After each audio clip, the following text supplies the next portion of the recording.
আরো কি বলবো, ওনারা বলে জুলাই সনদ তো বাস্তবায়ন করবে।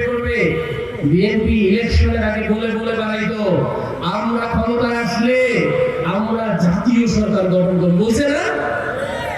এখন আমি প্রশ্ন করতে চাই, বিএনপির জাতীয় সরকার গেল কোথায়?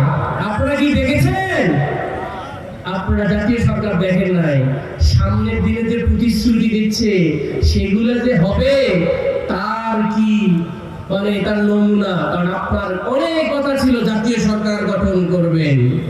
আর একটা বিষয় বলি, জুলাই সনদ অক্ষরে অক্ষরে বাস্তবায়ন মানে এসালমের টাকায় চলে বেড়া, ব্যাংকগুলা লুট করা।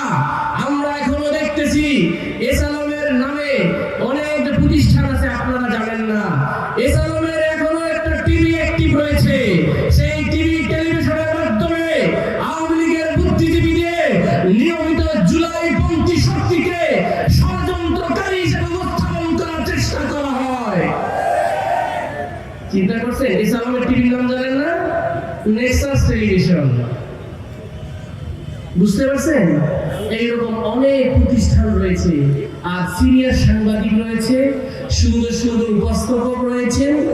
এবং কয়েকদিন আগেও যারা জুলাইয়ের মামলায়, আমার বিএনপি ভাইদের মামলায় জেলখানায় ছিল, তারা এসে এখন জাতির বুদ্ধিজীবী হয়েছে এবং জুলাইয়ের বিপক্ষে বিএনপির পক্ষে কথা বলে।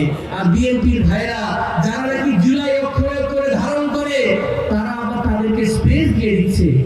চিন্তা করা যায়। আমরা এমন শুনতে পাই, একজন সিনিয়র সাংবাদিক, সবাই লম্বা করে ছিলেন, সকাল বিকাল আমাদের প্রেস ক্লাবে আমাদের বর্তমান প্রধানমন্ত্রীকে গালি দিত। উনি আজকে ঠিক 360 বিপরীত দিকে তাকিয়ে এখন আবার এই সরকারের প্রশংসা করে। চিন্তা করা যায় কত বড় বুদ্ধিজীবী। এরাই হচ্ছে বাংলাদেশের জুলাই অভ্যুত্থানকে ধ্বংস করার ষড়যন্ত্রে নেমেছে। এরা ইন্ডিয়া এবং আওয়ামী লীগের টাকায় এখন পর্যন্ত আমাদের এই দেশকে অস্থিতিশীল করার চেষ্টা করে যাচ্ছে। এই সরকারের প্রতি আহ্বান, আপনারা যদি প্রকৃত অর্থে এই জুলাই অভ্যুত্থানকে ধারণ করেন, এই শহীদদের রক্তকে ধারণ করেন, এই ঋণের উপর যদি দাঁড়িয়ে থাকেন, তাহলে এইসব সুপার আওয়ামী লীগকে কোনো জায়গায় স্পেস দেওয়া যাবে না। আপনারা যদি স্পেস দেন তাহলে বুঝবো আপনারা আওয়ামী লীগের সাথে আঘাত করেছেন, আওয়ামী লীগের সালামের টাকা আপনারা আঘাত করে নিয়েছেন।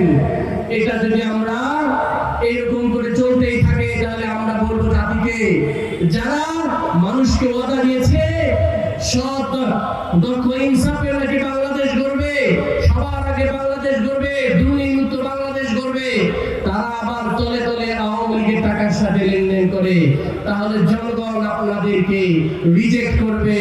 জুলাই অভ্যুত্থানের বিপরীতে দাঁড়াবেন না।